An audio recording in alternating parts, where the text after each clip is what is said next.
Hello and welcome to my 12th week in media. Oh my god, we're in episode 12.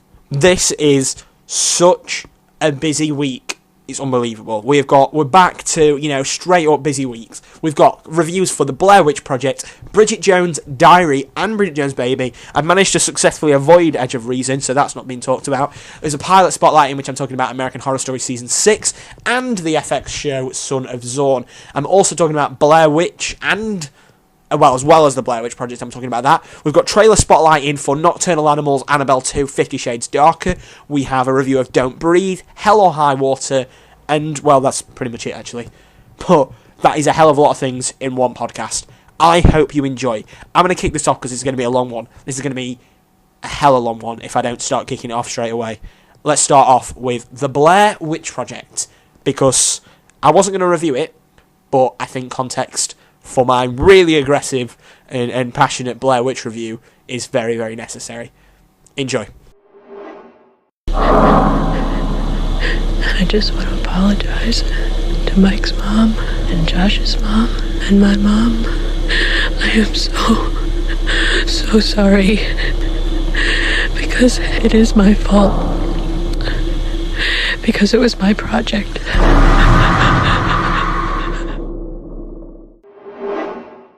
I think I better explain some context before I actually review this.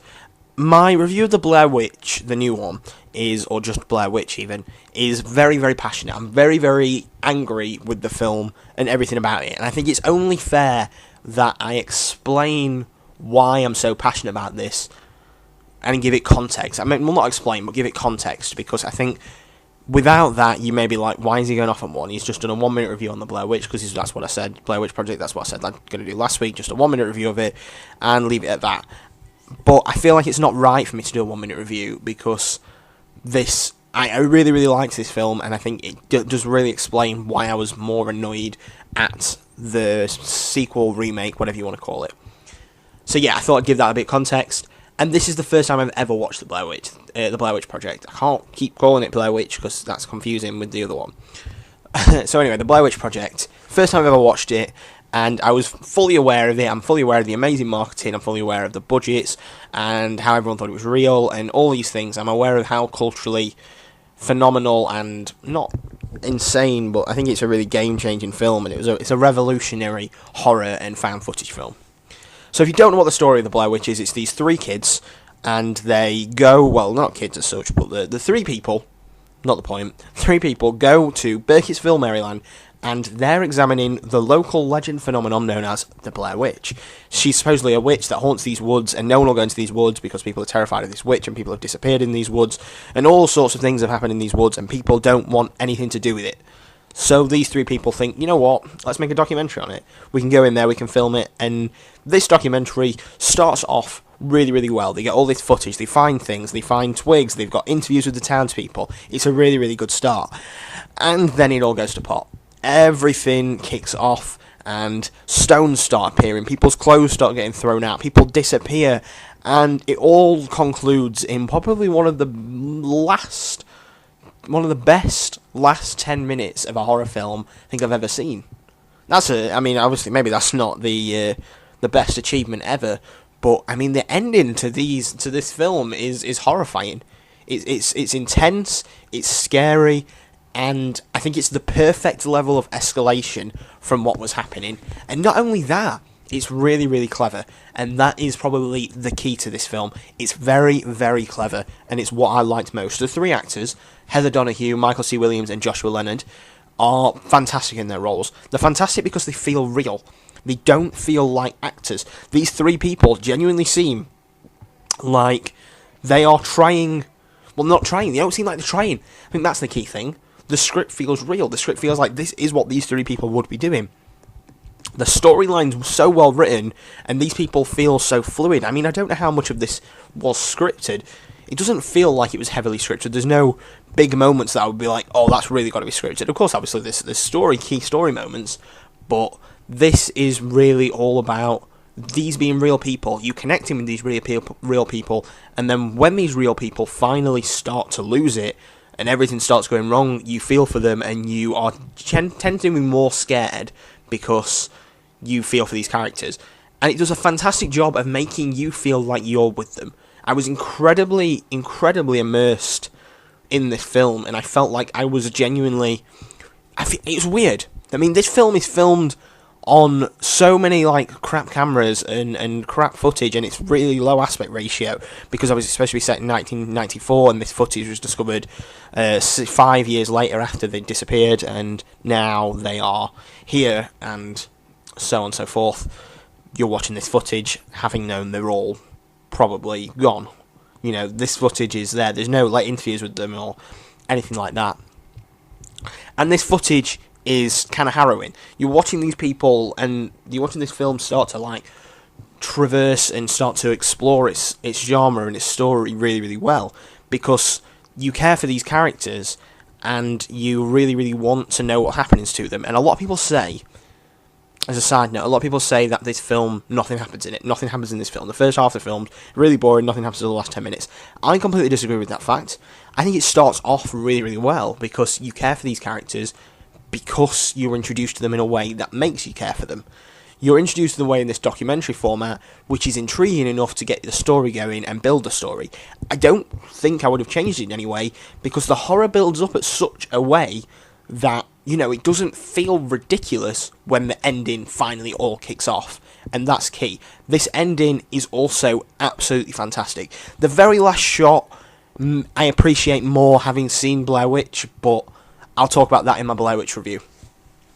But I really, really liked what was happening in this film and what was leading up to it.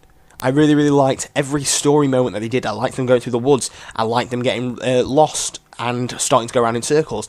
I liked them slowly losing it. I liked the River Creek scene. That was fantastic. When they finally start to go insane. The rocks, the twigs, everything just feels right, and it feels like the horror is building up in just the way that this low budget can pull off. This is film where rocks are scary. How many films can make rocks genuinely a scary object?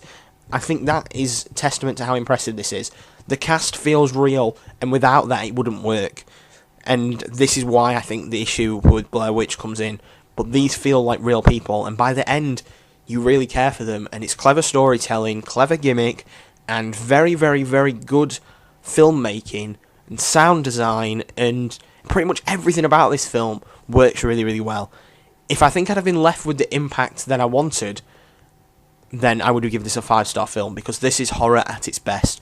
It takes a lot to get me to be scared, but those last 10 minutes really did have me on edge.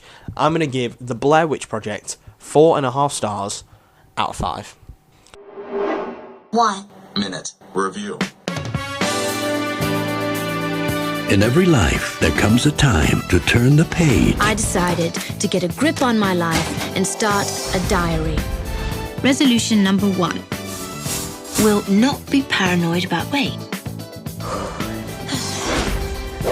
Will not form romantic attachments to any of the following: alcoholics, workaholics, sleeping toms, or perverts. And will not fantasize about a particular person who embodies all these things. My boss. I was wondering if you might care for dinner a Friday night. These are, for me, absolutely enormous pants. There's nothing to be embarrassed about. I'm wearing something quite similar myself. Yeah, I'll show you. Now, she's finding herself caught between a man who may be too good to be true and a man who's so wrong. Bizarre what some men find attractive. Yeah. He could be right. The thing is, I like you. Very much. Just as you are. Renee Zellweger. Bridget Jones' Diary is a 2001 rom-com directed by Sharon Maguire. It stars Renee Zellweger, Hugh Grant and Colin Firth. The basic plot is that Bridget is a 30-something-year-old woman who's single and isn't happy about it. She then gets in a love triangle between Grant, her first character, and has to decide who she wants. Oh yeah, and then she kind of writes a diary, but that's pretty much a poor excuse for narration, and it's essentially forgotten about after 1 or 2 uses as timestamping.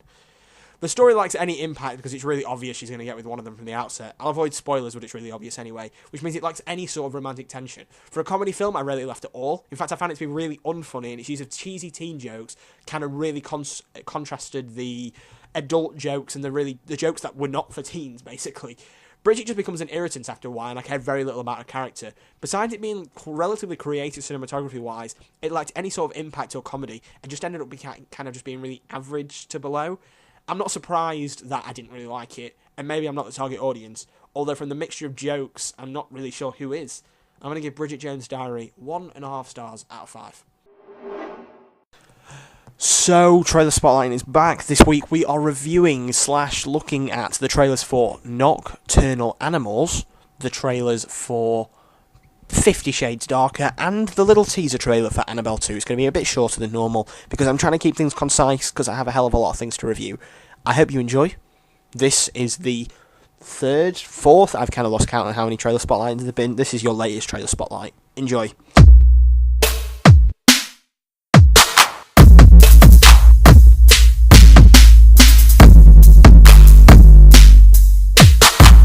Trailer Spotlight.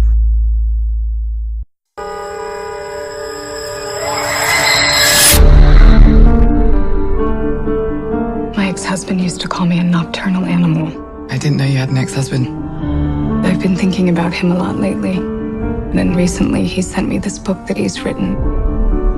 It's violent and it's sad. And he dedicated it to me. Did you love him? I did something horrible to him.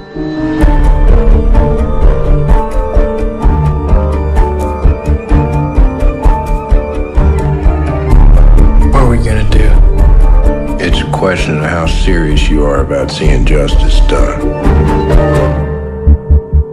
Don't do this. You'll regret it. Nocturnal Animals is a festival film directed by and written by the fashion designer Tom Ford.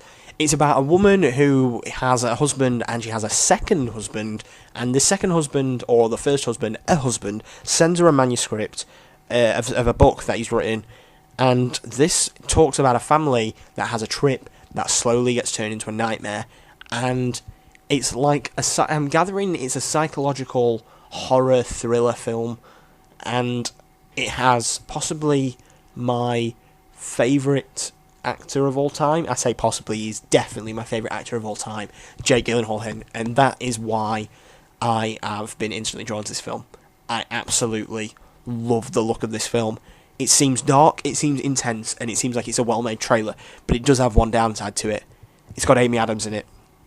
Now, if you didn't get from my Batman vs Superman review that I really, really despise Amy Adams, then maybe this won't make much sense, but I hate her. I don't think she's a good actress, I don't think she can act, and I think everything she's been in is normally a disappointment. I'm really worried in that sense that this film may not be as good as it is, because Jake Gyllenhaal's not the star. But then again, he doesn't have to be the star, and I'm heavily biased, I think, by this trailer, because it has Jake Gyllenhaal in. I am saying this as a public service announcement, that you should definitely take a look at this trailer, because this is going to be a film that I don't think, unless you know about it, is going to be a popular film. This is going to be one of those, it's literally shown like 3 times a day at the cinema for a week and then it's gone. It's going to be one of those sort of films. I can already tell it. And I think this could be a big shame if you miss out on it, because its reviews are fantastic. The Guardian's giving it 5 stars, The Independent's giving it 5 stars, and these are just the reviews I've seen on Google. It's got a really good IMDb score, and I think this is something you're going to need to check out. And I say watch the trailer because I think if you're looking out for this film, you'll be able to watch it. But if you're not, it'll just pass you straight off. I am very, very excited for this, and I think you guys should be too. It's a really interesting concept. It looks brilliantly well filmed. It seems to have a really good cast behind it, besides Amy Adams. And it's got Aaron Taylor-Johnson to it as well. And I'm really excited for this. I would definitely say check this trailer out. Nocturnal Animals is his title.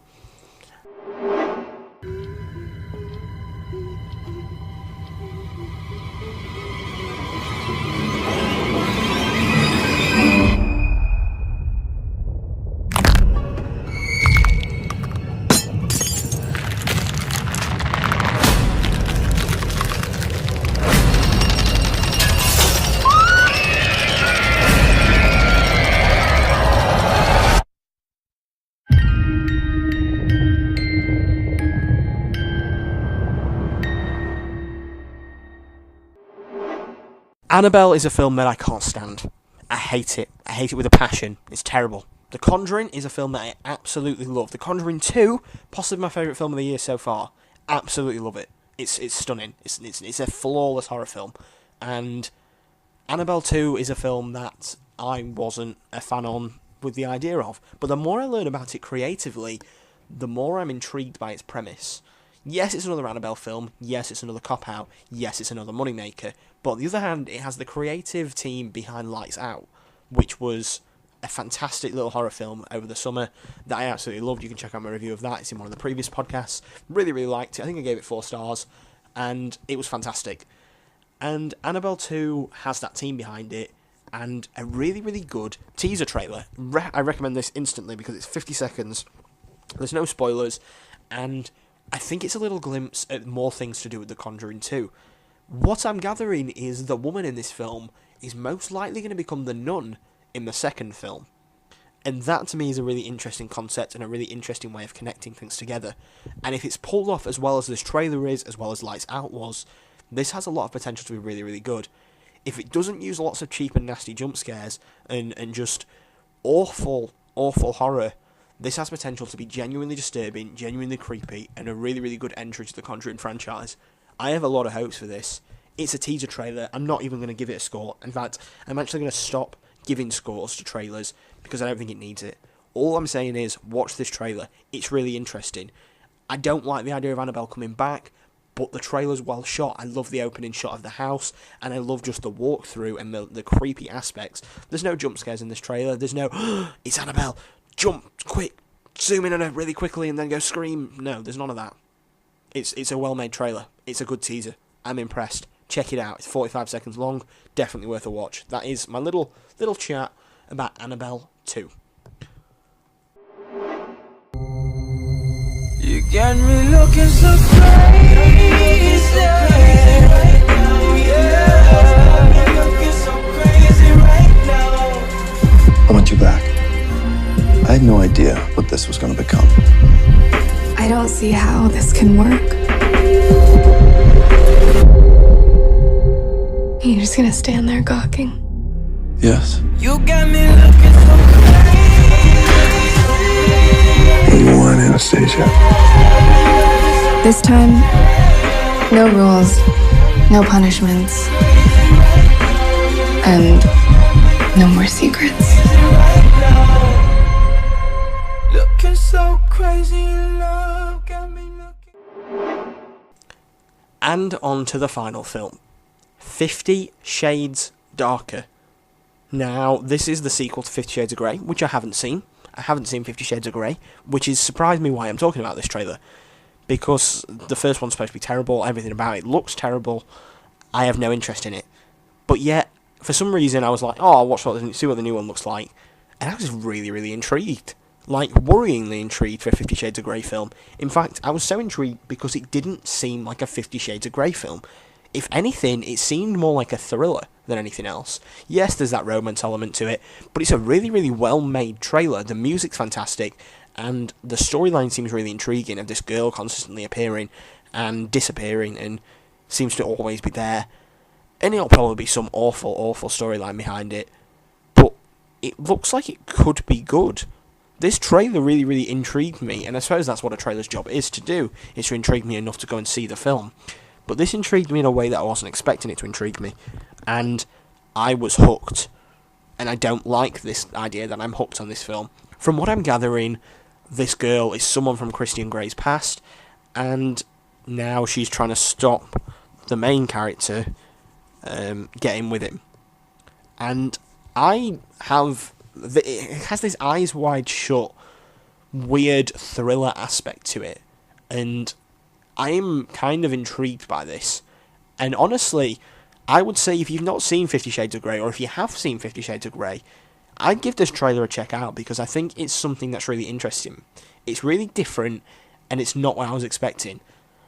I like the idea of this being a much darker, thriller-like film. There's even seemingly a helicopter crash in it.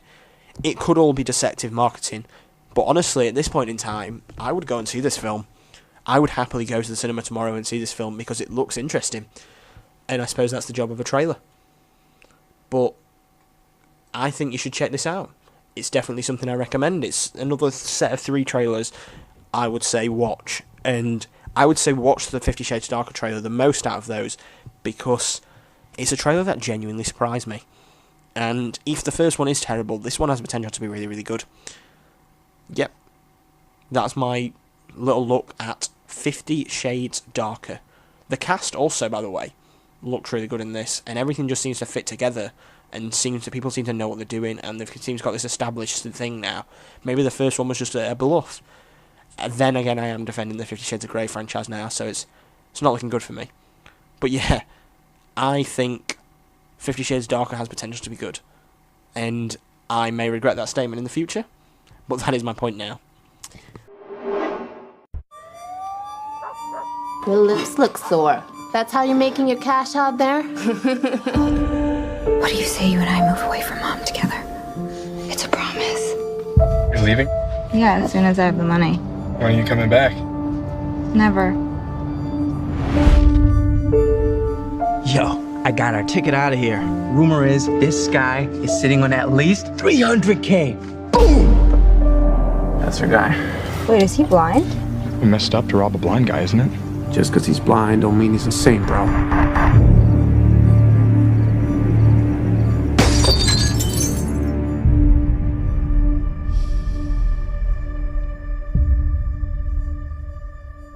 Guys, money's probably in there.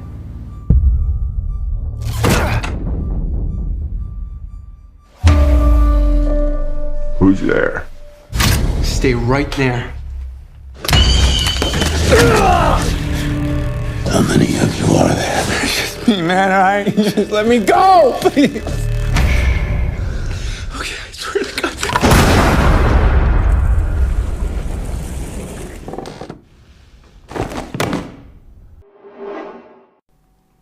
Now, I know I say this a lot, and I know it's starting to lose its weight, because even I admit it's starting to lose its weight, but I see a lot of films, and it's very easy for me to fall in love with films. I can get very, very passionate, either positively or negative, about films, and I end up overreacting right when I've just seen them, and probably giving them ridiculously high scores, because I feel like I'm sometimes blinded by a love for a film.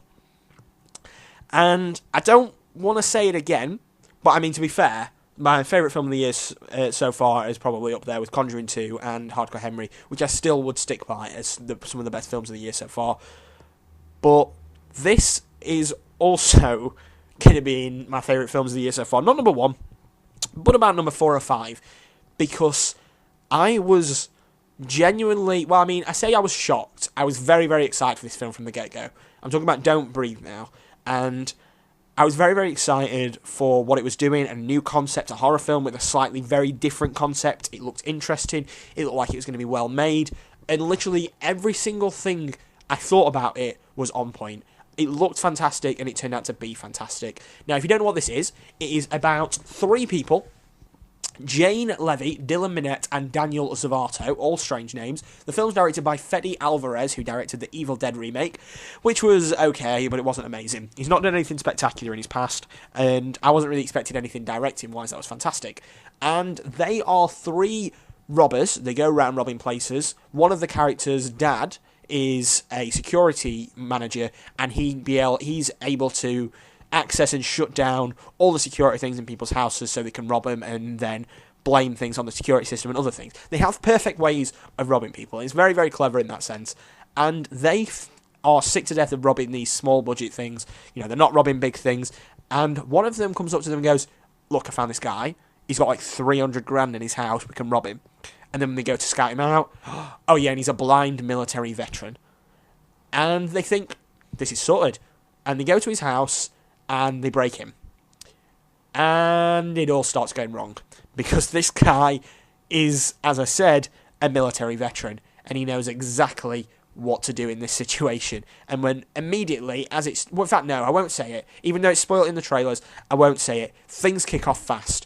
And the best thing about this film, and what I think was the cleverest thing about this film, is when they first break into the house, when all 3 of them finally get into this house, there is one continuous shot. Obviously, it's not exactly one shot. It's edited to make it look like one shot. But there's this one shot which takes you around the entire house, and it shows you every single thing that's going to happen in the film.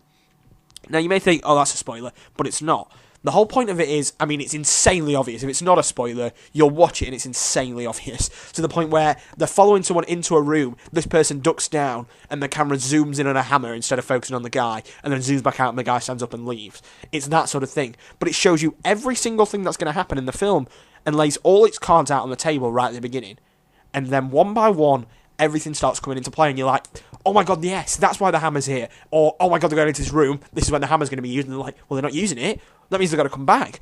And then they come back and you're like, oh, now they're using the hammer. There's a shard of glass on the floor. Oh, that's why they showed me the shard on the glass on the floor. There is all these things that keep on coming back to you, and then it gets cleverer and cleverer as how they bring all these things together. There is parts of that, like, just thinking about it now, it shocks me. I'm remembering, wait, they showed that right at the beginning. And it explains why they show everything, and I really love this idea of having everything on the table to begin with, and not being told. I'm not being told things really obvious. It's like they're showing me exposition, but not telling me it's exposition. And I really liked that interesting thing, because if you're not concentrating and you're not really looking, and you don't really go in with the mindset of everything I'm being shown here is obviously useful at some point, you probably won't notice it. But I liked the fact that I noticed it. In fact, if anything, it made the film more enjoyable because I was interested to know how these different things were going to be used, and things that I weren't expecting linked back to the beginning. And for some reason, this film, at like halfway through, you think, oh, it's going to end now. And then it kicks off even more, and it gets weirder and darker and more twisted and more horror-y than I could have ever imagined. I mean, this film's dark. This is one of the darkest horror films I've watched of the year so far. It's not Neon Demon level, but it's not far off. It is demented, screwed up in every way possible, and it is so immersive, it's unbelievable. This is the point of immersion where I was genuinely not only getting chills from certain things that were happening, and the cleverness of the horror and the scares. There's no jump scares. Everything that they do is insanely clever, and there is lots of twists and turns which I could never have called. And I was really, really intrigued in the plot. But there is the part, it's called Don't Breathe, where he can hear them, and that's the only thing stopping them from being seen, is their breathing. And I was not breathing. I felt like I was that immersed in this film. This is linking back to the I'm in a box from my Buried review.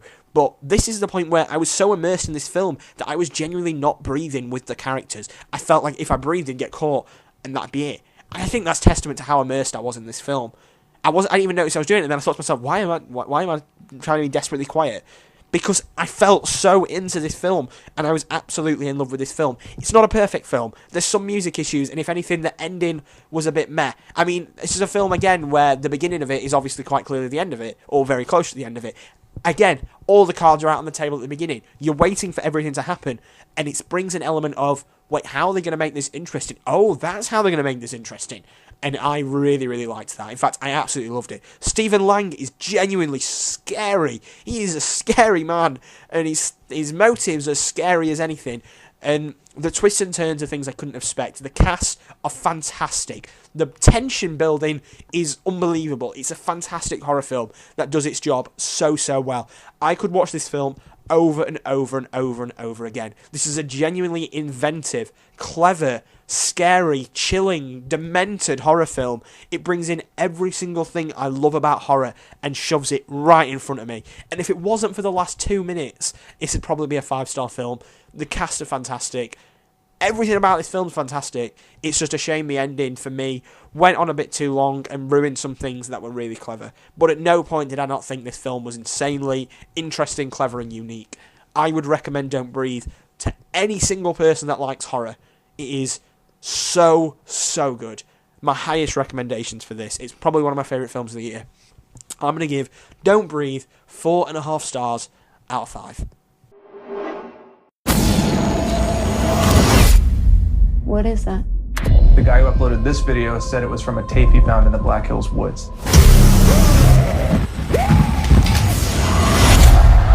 I think that might be my sister. You really think your sister could still be out there after all these years? If there is any chance that I could find out what happened to her, I need to try. Legend said there's been a curse on these woods. Do you believe in the stories about the Blair Witch? Oh my God.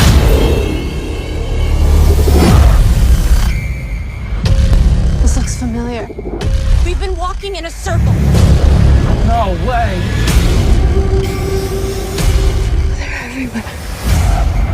Who could have done this? You did this!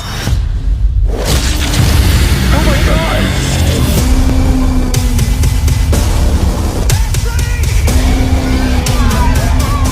This way, come on!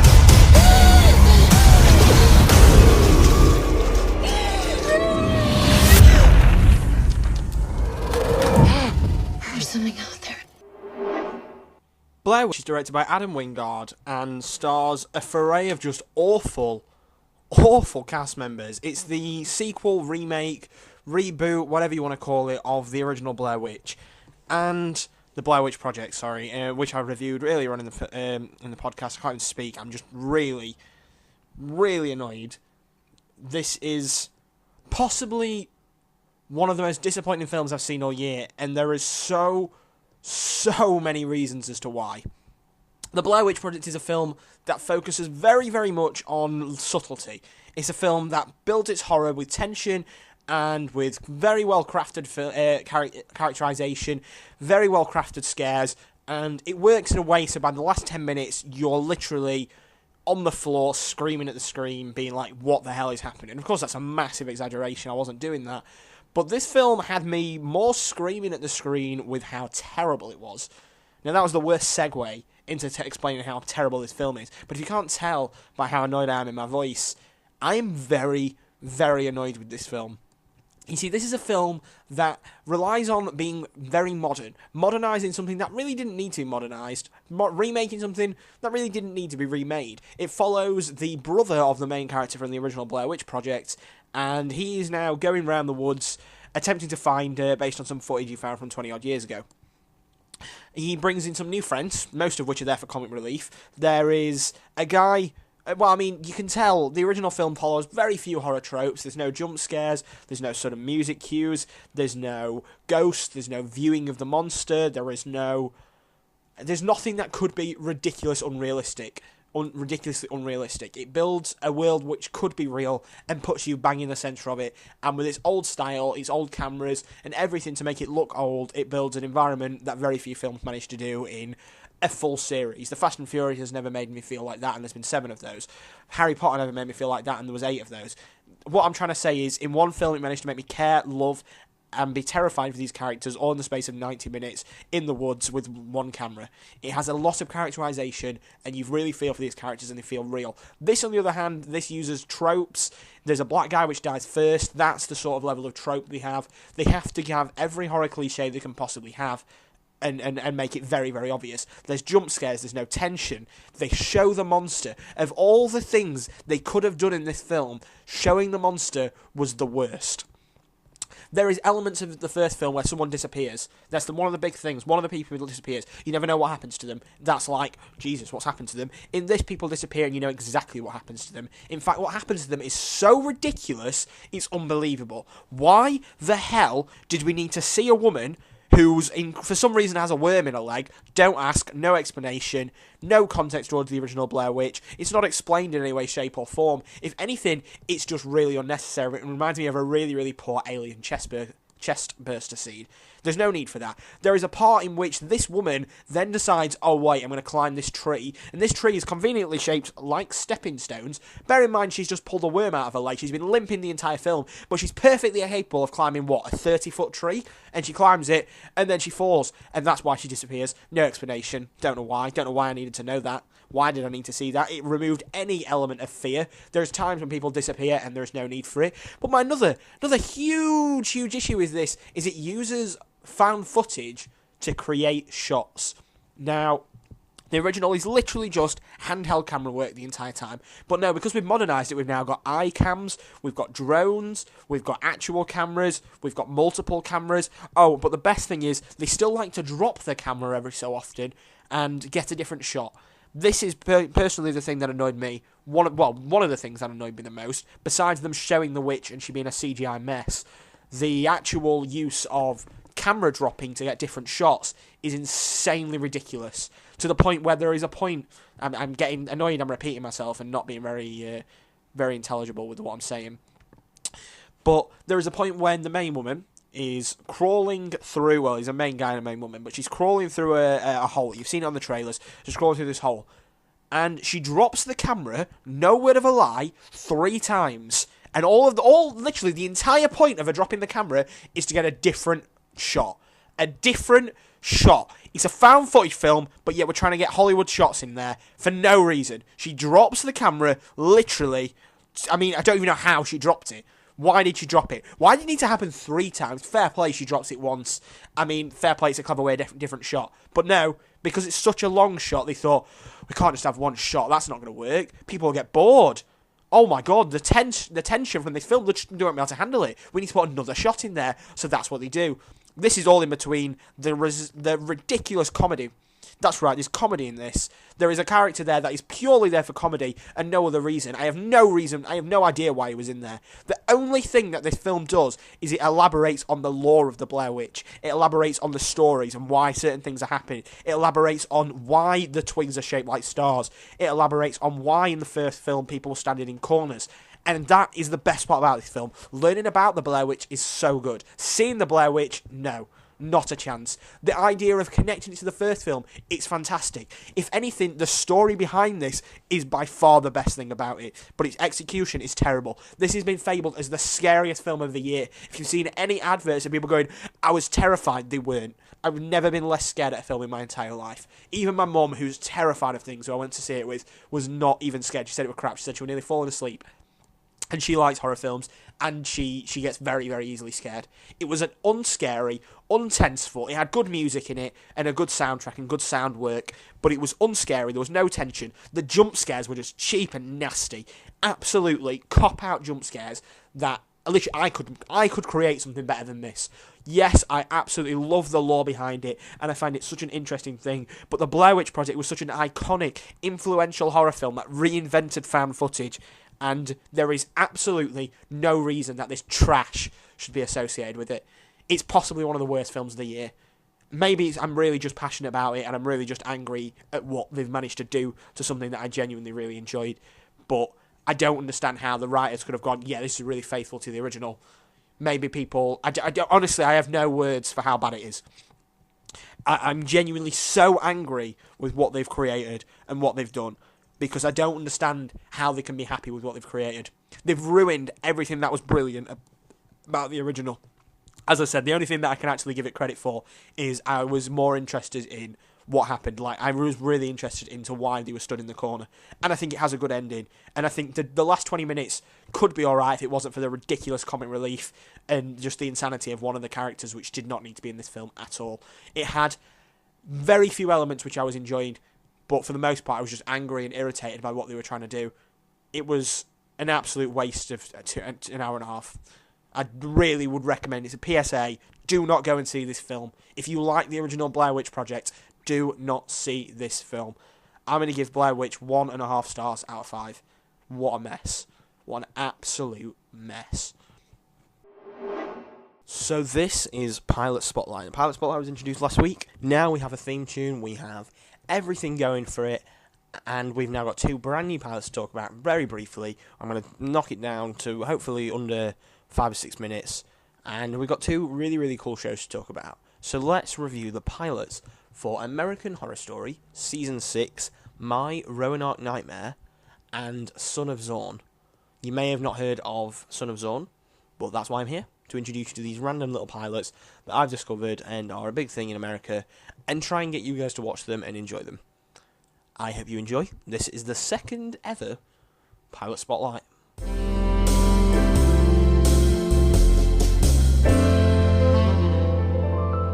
Pilot Spotlight. Show yourself! Sita! No! Coming up on my Roanoke Nightmare. Human sacrifice. They were practicing devil worship. I knew then we had to leave. When I saw my sister with Flora, I realized we had much bigger problems on our hands. Technically, this is kidnapping. I have a right to see you. You have a custody agreement. Matt! Do you see her? I didn't think it could get any worse. Then it did. Something here in in the woods, in that house, intends to kill me. This place is mine. I protect this place. I shall stop at no thing to hold safe this colony. So this season of American Horror Story has been very, very different to other seasons. It's so different in the fact that this theme wasn't revealed. If you don't know what American Horror Story is, it's a yearly anthology show which stars pretty much the same cast every year. People like Evan Peters, Jessica Lange, Kathy Bates, Lily Rabe, all these actors that have kind of become established with American Horror Story now and what they've done. And it's now developed every season as you get excited, because as soon as the next season finishes, Ryan Murphy, the creator, the writer, he did Glee, he did Scream Queens, he's done all these other things. Either way, Ryan Murphy has decided not to mention the theme at all.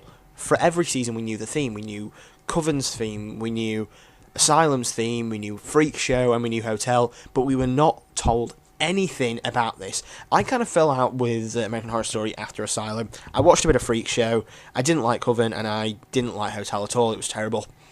But this season really hooked me because I didn't have a clue what this theme was.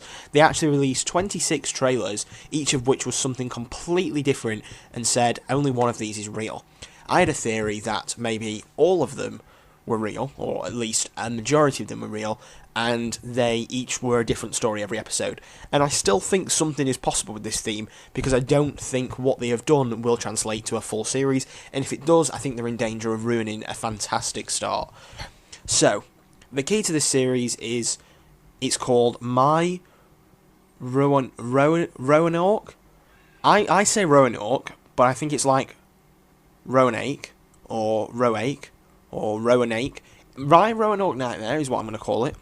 And it's about a colony of people that were lost, and they are pretty much haunting these people. It's taking things straight back to Murder House territory, and a lot of people are saying they're connected, and I think that's a really, really clever idea. But what's the biggest change about this, besides the theme, is the style. It's a documentary. It's a true American Horror Story is what it's been labelled as, and it's also a documentary. The actors, like Lily Rabe and other people, are stood in front of a camera explaining things while there are quote-unquote dramatic reenactments with other American Horror Story cast members. It has Sarah Paulson and Cuba Gooding Jr., who you all know from American Crime Story, as being absolutely... I mean, American Crime Story showed off how flawless this cast can be, because that's probably one of the best created crime shows ever. It was fantastic. It won Emmys, it won lots and lots of Emmys, very, very deservingly. Either way, these actors are really good, and they're doing these dramatic reenactments, and it was the only time I've ever seen a parody, or just a different take, or a fake true crime documentary like this, and I thought it was genius. It really, really hooked me. Its format hooked me, its horror hooked me, and its way that it told stories really, really got me. And it used, again, classic horror with these fantastic actresses and fantastic actors, and it really, really started to tell me things about this. There was lots of mysteries and lots of things I want answering, but the key thing is, I don't want to know every single thing about this. I don't want to explore for 13 episodes what's happening in this one house. I want it to be a 1, 2, at a stretch 3-part story that just ends. I want this to have a conclusion where I'm not ending. You know, that didn't make sense. I want it to have a conclusion soon. I don't want them to overdo it, because this documentary format can get old very quickly, and what was originally a really, really clever idea can very, very easily derail. I'm going to give this episode of American Horror Story, at this point in time, 4.5 stars out of 5, because I was so hooked, I was so interested, and it's so different to anything we've ever seen in American Horror Story before, and that really, really got me and really intrigued me. It has potential to be the best season yet. I hope they don't screw it up by doing 13 episodes of documentaries. They need to do what I said and mix it up a bit. 4.5 stars out of 5. He is the defender of Zephyria. He has conquered the tribes of Agon and drank the blood of his fallen enemies out of the skulls of their children. And now he is returning home to his family. Nothing more emotional than a soldier coming home, am I right? Oh, by the way, I'm Zorn. I've been out of your life for a long time. Just a decade. But I'm here now, and that erases everything bad I did. Let's get some food, shall we? For real? Food whore! So the next show I'm going to be talking about is called Son of Zorn, and you may have not heard of this because I don't think it's been really well advertised here in the UK, and it's not a big thing because it's a completely new pilot that I would not have expected to be a thing anytime soon. It's a live-action animated sitcom about a family who has a dad.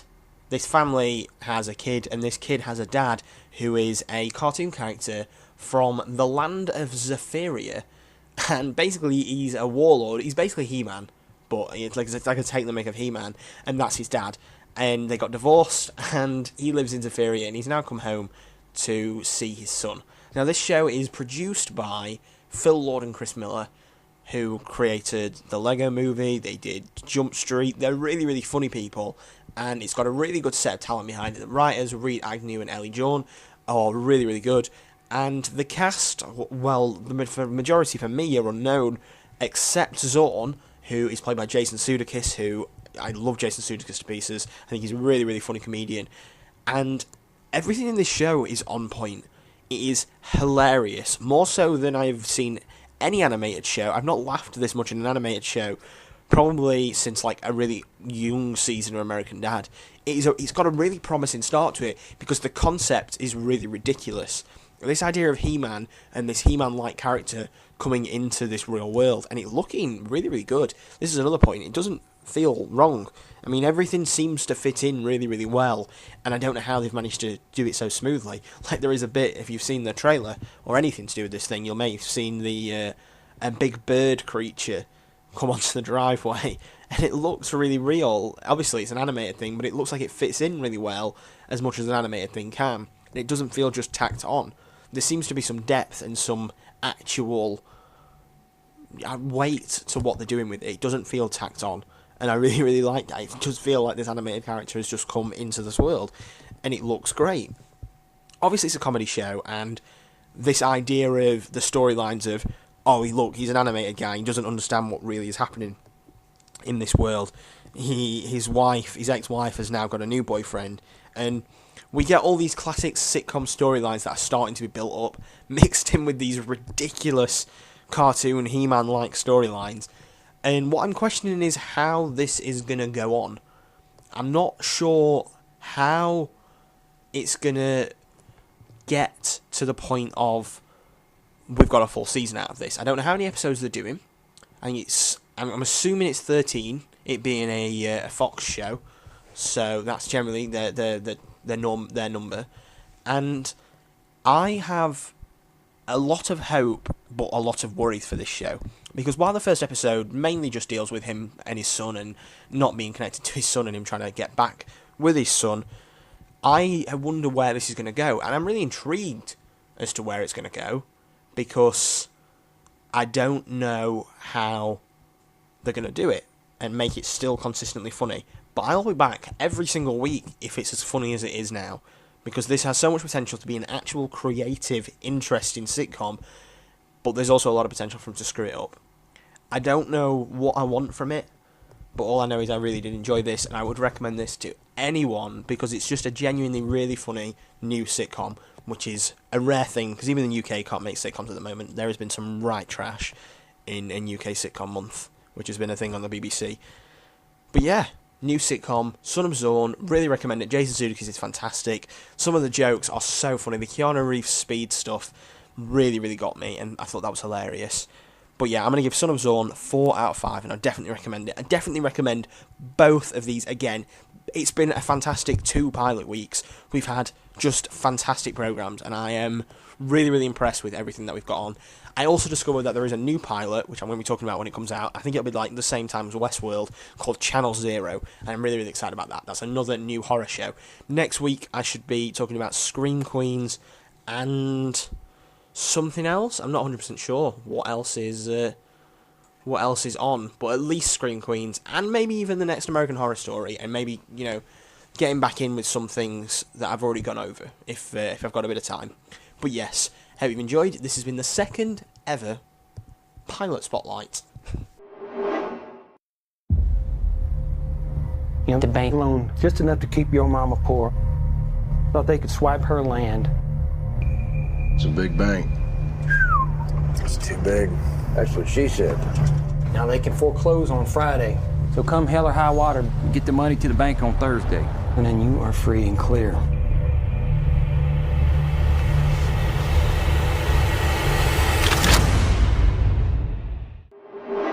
Hell or High Water is a film directed by David Mackenzie and written by Taylor Sheridan. Now, I don't normally talk about writers, I normally just mention directors, but I think it's important that I mention both of these. David Mackenzie has directed Startup, another brilliant UK film starring Jack O'Connell. It's really, really good. That's something you should definitely check out. And Taylor Sheridan also wrote Sicario, which is probably one of the best films of last year. It was fantastic. It was really, really well written, and that's probably the best thing about it. So this had some talent going into it. It has all round the board stunning reviews. Empire gave it 5 stars. It has a ridiculously high Metacritic score and Rotten Tomatoes score. It's got a hell of a lot of weight behind it. I didn't know a lot going in. I'd seen one trailer, thankfully. I'm quite glad I'd seen not many trailers for this, because I think not knowing much meant I appreciated what was happening more. And this is a film where if you see any spoilers, it's a slow wait to find those spoilers. You know, you're not just seeing things that are happening straight up, you know. If you see something that happens that hasn't happened, I mean, if you see a character interaction, you're like, oh, I know when that's coming. It might not be coming till like an hour and a half into the film. It's a slow-paced film. But either way, it's a American heist film.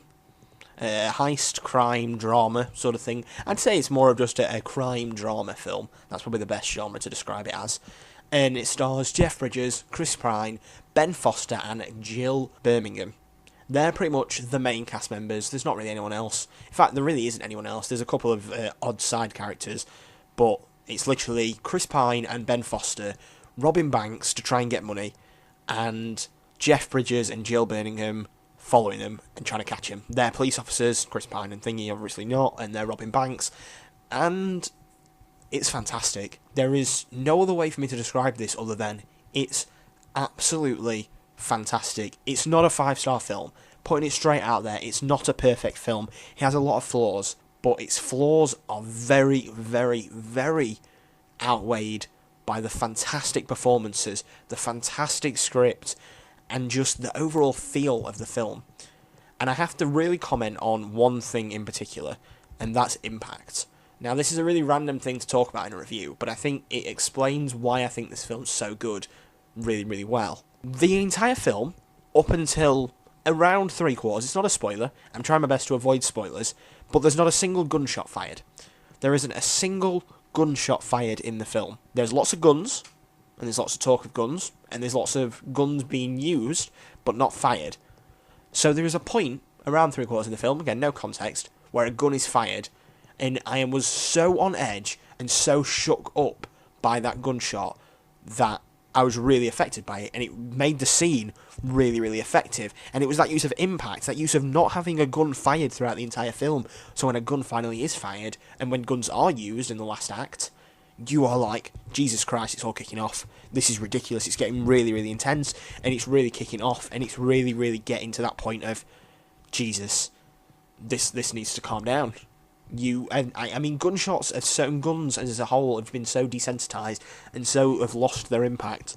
For a film to use them and not fire them for 75% of its film, and so when it does fire them, you are shocked and you are in awe with how, like, it's dangerous. You feel dangerous. It feels like this gunshot could kill someone instantly.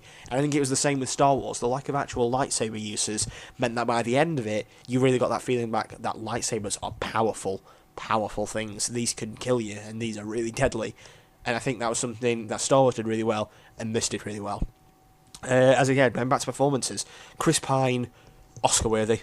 Jeff Bridges, Oscar-worthy. Absolutely stunning performances. I've never liked a Chris Pine character as much as... I mean, I love Chris Pine as it is. My Wonder Woman review in the Comic-Con special a few weeks back should show you how much I love Chris Pine, because I think he is so, so good. And he's even better in this film. I don't think I've seen a Chris Pine film where I've loved him as much as this. Ben Foster, he plays the right amount of crazy. He has the right amount of crazy. I don't think he's as good as everyone's saying. A lot of people are saying he's the best character in the film. I don't think so. I felt like his character was a bit two-dimensional. I'd say he's the worst character in the film, if anything, but that says a lot, because his performance was fantastic. I just don't think his character was well realised. I also would have ended the film differently. I feel like it went on 10 minutes too long, but that's just a personal issue with the film. I think they're stunningly well made. Its cinematography's beautiful. The soundtrack's fantastic. Absolutely brilliant soundtrack. Jeff Bridges is just... He's flawless. He's so good in this film. And it's just a shame that I think the story went on for a bit too long. I can understand if you're bored in this film. I wasn't. I was always on the edge. I thought it was the right amount of comedy, the right amount of tone. The tone was right, but it was very slow-paced, but it was deliberately slow-paced, and if you're not into that, you probably won't like this film. It's a deliberately slow-paced film that tries to use impact as a really, really, well, there's no other word for it to use but impactful, but a really, really emotionally driven film where you care about all these characters, and it does that brilliantly.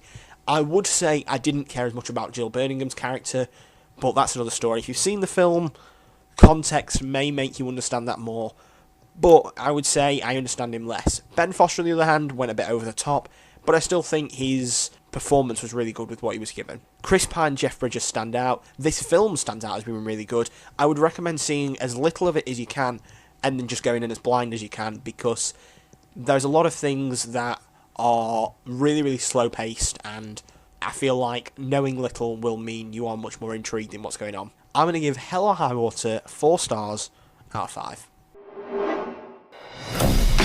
Still, not to dwell on the negatives, many positives to note.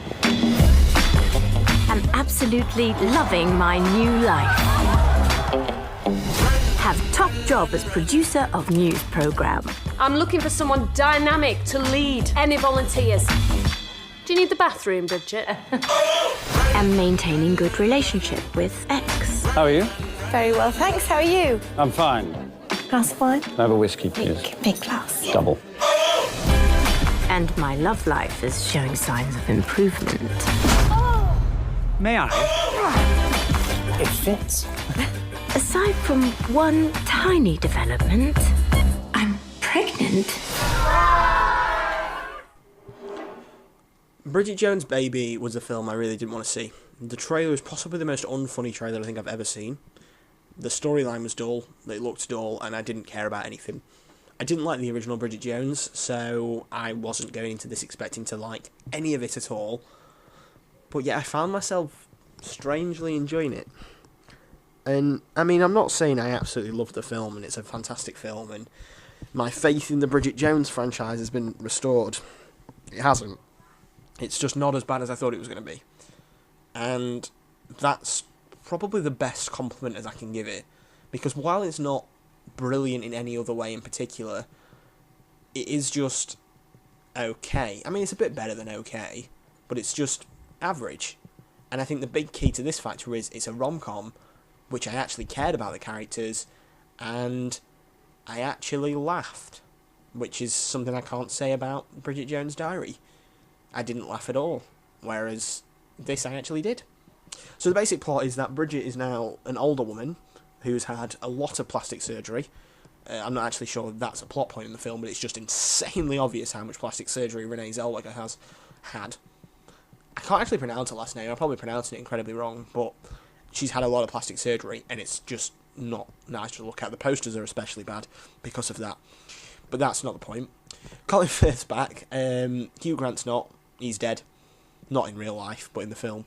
There's not really any explanation to that. It's the first scene in the film. I'm not spoiling it. It's literally the first scene in the film. But I don't know why. Why he's dead. I mean, there's no real reason for him to be dead. I feel like it was an unnecessary reason. I mean, it was really random. I wasn't okay with it. But whatever. Not the point. So they replace Hugh Grant with Patrick Dempsey. And she ends up sleeping with both Colin Firth and Patrick Dempsey. And then she becomes pregnant. And you don't know who the father is. And it's a classic Mamma Mia tale of who's the father. The plot is very predictable. Again, it was an issue with Bridget Jones' Diary. It was a very predictable plot. I'd say it's very predictable in what was going to happen. But yeah, I was left questioning up till the very last minute who's the father. It's never obvious who's the father. I mean, there is other things in this film that are insanely obvious what's going to happen, but it was never obvious to me who the father was. And I'd say that's testament to it. I was kind of always guessing, and they never... I mean, there's no way of any hinting at it. She just says she doesn't want to test it. So, there's not really a way for you to be able to tell. It is just kind of like a, who's the father going to be? It's pretty much just a blind guess. It could literally have been either one of them. What I will say is, though, that there was actually some genuinely funny moments in this film. More so than any comedies I've watched recently. There was moments when I was laughing. I mean, the film starts with its... Well, it doesn't start exactly, but a couple of scenes in, Bridget Jones is sat at home with All By Myself on, and she turns it off, and she puts another song on, and she starts rapping. And I don't know why I found it so funny, and I was so ashamed of myself for finding it funny. But it was genuinely kind of funny. And there was parts in it where... You know what, I was actually laughing, and there is some, especially I would say there is a christening scene, and Colin Firth is so funny in it, and I don't understand why I found it so funny, and I don't understand why I found half the things so funny, but there were times when I was actually laughing, and I was surprised because most of the trailers were terrible. Ed Sheeran shows up at one point, and that's really funny. There were moments where I was laughing, but the storyline lets it down, its cast lets it down, its choices let it down. I mean, as a side note, there is absolutely no reason that Patrick Dempsey is negatively portrayed. He's kind of portrayed as this kind of negative... He's basically Hugh Grant's character, you know, from Bridget Jones' Diary. He's supposed to be a bit of a maverick, but he seems like he's a really nice guy. He does nothing wrong to Bridget at all, but yet he's kind of neglected in the story, and he is just seen as Hugh Grant's character, much alike the first film. I personally think that was a bad design choice and a bad script writing choice, and I blame that down to the script, which story-wise I don't think is very interesting. This wasn't a film that needed to be made. I didn't learn anything about these characters. I didn't care for these characters anymore. But what completely changed from the original film is, while it can't go any higher than the score I've given it because its story was pretty poor, I have to say this film was genuinely quite funny, and it did pass the time, and I did quite enjoy it. I would say the comedy is improved. They know what their audience is now, I think, but I still do think there is a lot of comedy issues with it. I mean, I don't understand how people can find someone wearing white falling into mud hilarious. It's not hilarious. It's a thing that happens, and it's not very funny. But clever jokes and clever insights onto things can be funny, and there are moments which did make me laugh and did make me chuckle. I again love Colin Firth's character in this film, and I appreciate the fact that it's aged with its audience, but I still feel like it has some tone issues, and I feel like the storyline as itself is just kind of dull. Renee Zellweger really, really irritates me still to this point, and that's not changed. But Colin Firth and Patrick Dempsey are likeable enough characters for me to kind of enjoy it. And I think I hated the first film. I didn't think it was very enjoyable at all. And this, I kind of enjoyed. I would never, ever think about watching it again. Would I have been annoyed if I'd never seen this film? No. Am I glad I've seen it? Kind of. I mean, I wouldn't say go out and see this film. It's a desperate time to go out and feel and see it, but it's a good time passer, and I think if you like the Bridget Jones franchise as it is, you may like this. It's a significantly better entry to the franchise than the first one. I'm going to give Bridget Jones' Baby 3 stars out of 5. It genuinely surprised me.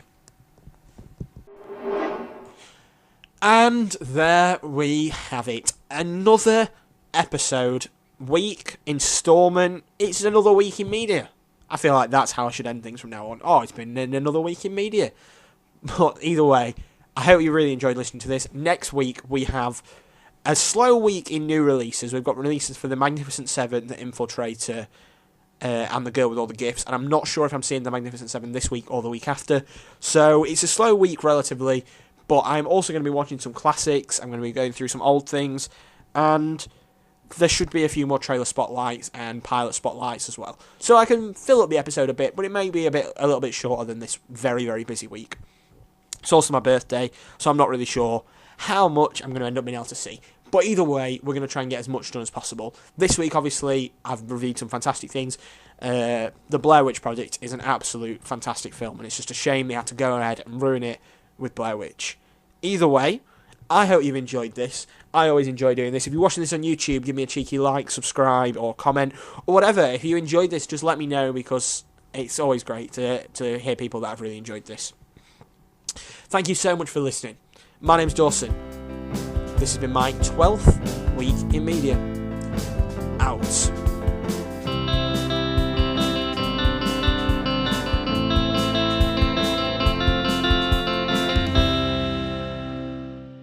Let's get some food, shall we? For real? Food whore!